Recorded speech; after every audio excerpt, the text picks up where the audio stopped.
దేవుని ప్రియులకు శుభములు. ఈ దినమందు దేవుని వాక్యాన్ని చదువుకుందాము. యోబు గ్రంథం 42వ అధ్యాయము 2వ వాక్యాన్ని మనం చదువుకున్నప్పుడు, నీవు ఉద్దేశించినది ఏది నిష్ఫలము కానేరదనియు నేను ఇప్పుడు తెలుసుకుంటుని.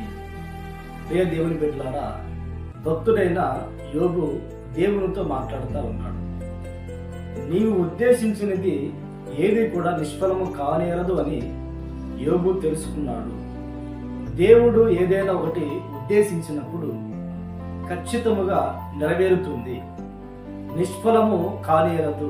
యోబు జీవితంలోనే అక్షరాలుగా మనము ఈ సత్యాన్ని గ్రహిస్తాము. దేవుని ఉద్దేశము యోబు జీవితంలో 2 విధాలుగా కనబడుతుంది. ఒకటి, యోబు జీవితంలోనికి శ్రమలు, బాధలు, రోగము, నష్టము ఇవన్నీ కూడా అనుమతించబడ్డాయి.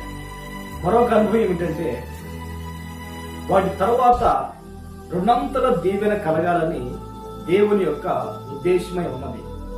అలాగునే యోబు జీవితంలో జరగటం మనము గమనిస్తూ ఉంటాము. నిజమే కదా?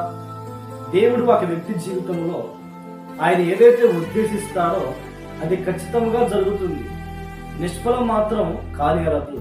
ఎందుకంటే దేవుని ఉద్దేశము స్థిరమైనది.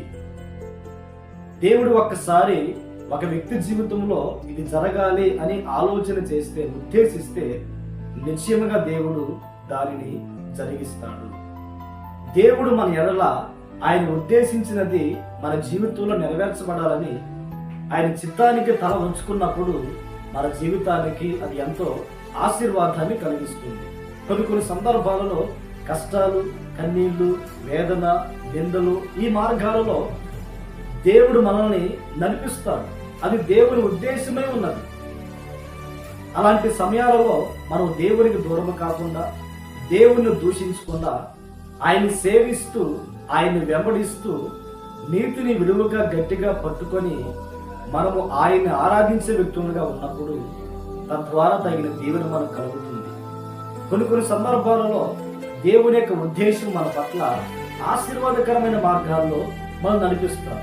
అలా నడిపించినప్పుడు మనము స్థిరపడిన తర్వాత గర్వించక ఇంకా వినయమ కలిగిన వారమై దేవునికి లోబడి ఆయన చిత్తానుసారంగా మనము నడిపించబడే వారంగా ఉండాలి. ఈ మాట వింటున్న ప్రియ దేవుని బిడ్డలారా, దేవుని ఉద్దేశము నీ జీవితంలో, నీ కుటుంబంలో, నీ ఆత్మీయ జీవితంలో, నీ పిల్లల భవిష్యత్తు విషయంలో ఏ రీతిగా ఉన్నదో గ్రహించుకొని ఆయన చిత్తానికి అప్పగించుకున్నప్పుడు తగిన ఆశీర్వాదం, తగిన దీవెన మనం పొందుకోవడానికి అర్హత కలుగుతుంది.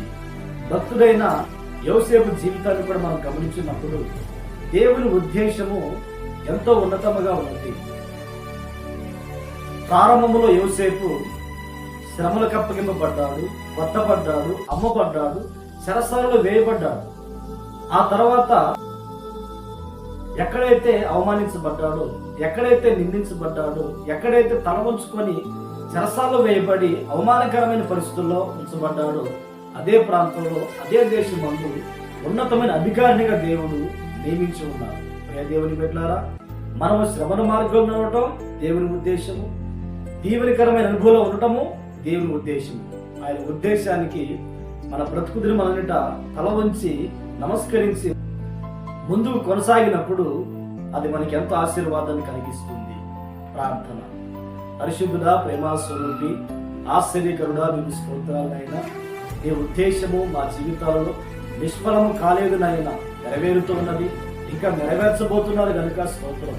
నీ ఉద్దేశాన్ని నేను గ్రహించి తల ఉంచుకొని నడిపించబడి ఈ చేత దేవుని పొందుటకు సహాయం అనుగ్రహించమని ప్రార్థిస్తున్నాను. ఈ మాట విని ప్రార్థనలో ఏకీభవించిన ప్రతి వారిని కూడా ఆ దిశగా ఆశీర్వదించి మహిమను పొందమని యేసు నామములో ప్రార్థించి అడిగి వేడుకొనుచున్నాము తండ్రి. ఆమేన్, ఆమేన్. దేవుడు మిమ్మల్ని ఆశీర్వదించునుగాక.